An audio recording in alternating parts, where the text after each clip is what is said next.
하나님께서 우리에게 주시는 말씀은 신약성경 고린도전서 14장 26절부터 40절 말씀입니다. 오늘은 바울이 다양한 은사를 무시하지 않는 가운데 질서와 조화를 계속해서 강조하는 말씀입니다.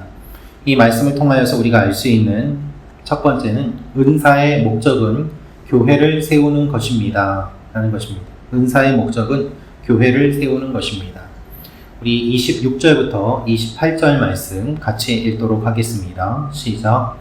그런즉 형제들아 어찌할까? 너희가 모일 때에 각각 찬송시도 있으며 가르치는 말씀도 있으며 계시도 있으며 방언도 있으며 통역함도 있나니 모든 것을 덕을 세우기 위하여 하라.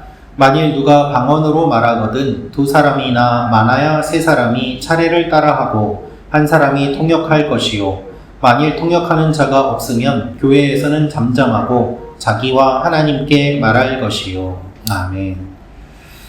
찬송이나 가르침, 계시와 방언, 통역 등 여러 은사가 고린도 교회에서 예배를 드릴 때 나타났습니다.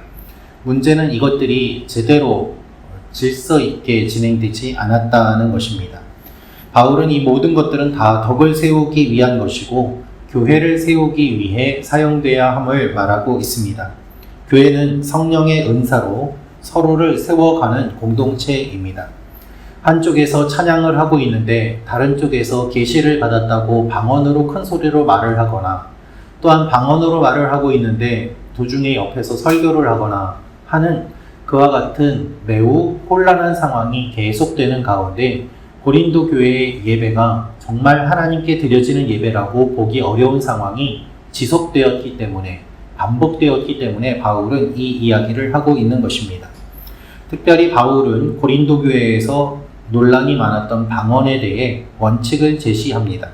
그래서 오늘 말씀을 보면은 방언을 누가 말하거든 두 사람이나 많아야 세 사람이 하고 그것도 통역하는 사람이 함께 하면서 방언을 하고 방언을 할 때에도 질서 있게 한 사람이 한 다음에 또 다른 사람이 하는 것이 맞다고 이야기를 하고 있습니다. 공동체의 유익을 위해서 그리고 교회를 세우기 위해서 바울은 다양한 방법을 제시하고 있는 것입니다. 오해해서는 안 될 것이 방언을 금하는 것이 아닙니다. 은사를 금하는 것이 아닙니다.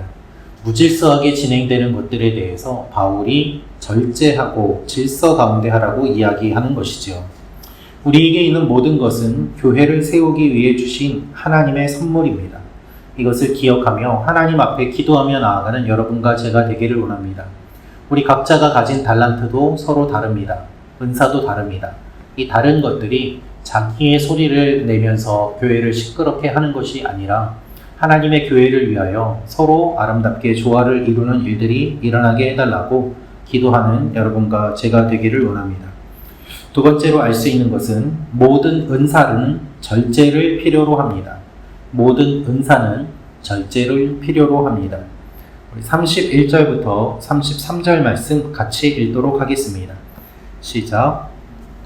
너희는 다 모든 사람으로 배우게 하고 모든 사람으로 권면을 받게 하기 위하여 하나씩 하나씩 예언할 수 있느니라. 예언하는 자들의 영은 예언하는 자들에게 제재를 받나니 하나님은 무질서의 하나님이 아니시요 오직 화평의 하나님이시니라. 모든 성도가 교회에서 함과 같이. 아멘. 바울은 방언하는 사람들이 순서대로 방언을 하면 좋겠다 이야기를 합니다. 예언하는 자들도 동일하게 예언하는 자들에게 제재를 받아야 합니다. 그 말이 맞는지 확인해야 한다는 것입니다. 하나님은 질서의 하나님이십니다. 하나님은 화평의 하나님이십니다. 하나님의 일이라고 하면서 은혜라고 하면서 무질서하게 한다면 그것은 하나님의 일이 아닌 것이지요. 질서는 은혜가 모든 사람에게 흘러가게 하는 통로입니다. 성찬의 문제도 그랬습니다. 먹는 것에 집중하며 자기가 더 많이 먹을 것이라고 성찬을 자기의 배를 채우기 위해 챙기고 뒤에 참여하는 사람들은 먹을 것이 없어지는 그와 같은 일들이 계속 일어났습니다. 고린도 교회의 여러 문제들은 결국 절제와 질서가 없기 때문에 일어났던 것이죠. 그래서 바울은 질서를 강조합니다. 은사도 있고 은혜도 있지만 질서가 없기 때문에 교회가 하나님 보시기에 아름답지 않고 사람들에게 손가락질 받는 모습이 되고 말았던 것입니다. 은혜라는 이름으로 무질서하게 하는 것이 아니라 질서 가운데 성령의 은사가 나타나기를 기도하는 여러분과 제가 되기를 원합니다. 우리 교회 가운데 하나님께서 풍성한 은혜와 은사를 주시고 그것이 아름답게 조화를 이루며 계속해서 하나님께 쓰임받는 일들이 일어나기를 원합니다. 마지막으로 알 수 있는 것은 주님께 복종할 때 참된 권위가 세워집니다 라는 것입니다. 주님께 복종할 때 참된 권위가 세워집니다. 34절부터 37절 말씀 같이 읽겠습니다. 시작. 여자는 교회에서 잠잠하라. 그들에게는 말하는 것을 허락함이 없나니 율법에 이른 것 같이 오직 복종할 것이요. 만일 무엇을 배우려거든 집에서 자기 남편에게 물을지니 여자가 교회에서 말하는 것은 부끄러운 것이라. 하나님의 말씀이 너희로부터 난 것이냐 또는 너희에게만 임한 것이냐. 만일 누구든지 자기를 선지자나 혹은 신령한 자로 생각하거든 내가 너희에게 편지하는 이 글이 주의 명령인 줄 알라. 아멘. 마지막으로 바울은 또 다른 문제를 다룹니다. 당시에 몇몇 여성들이 예배 중에 무질서하게 질문을 하거나 자신의 이야기를 소리 높여 말하는 일들이 있었습니다. 그래서 예배의 흐름이 방해받는 일들이 종종 있었던 것이죠. 바울은 이런 상황 속에서 예배의 질서를 위해 잠잠함과 절제를 권면합니다. 여러분 한번 생각해 보십시오. 예배가 진행되고 있는데 어떤 한 여성이 자신이 계시를 받았다고 하면서 큰 소리로 이야기를 하거나 방언을 말하면 그 예배가 온전히 드려질 수 있겠습니까? 오늘 말씀은 성적인 차별을 위해서 말하는 것이 아닙니다. 초대교회의 여성도들 중에 여럿은 거짓 교사들의 가르침에 쉽게 빠졌고 그 말에 미혹되어서 주님의 말씀을 제대로 받아들이지 못하는 사람들이 많았습니다. 이단에 빠지기도 하였습니다. 잘못된 가르침을 교회에 와서 말하는 일들도 많았습니다. 그래서 교회가 더욱 시끄러워지기도 하였습니다.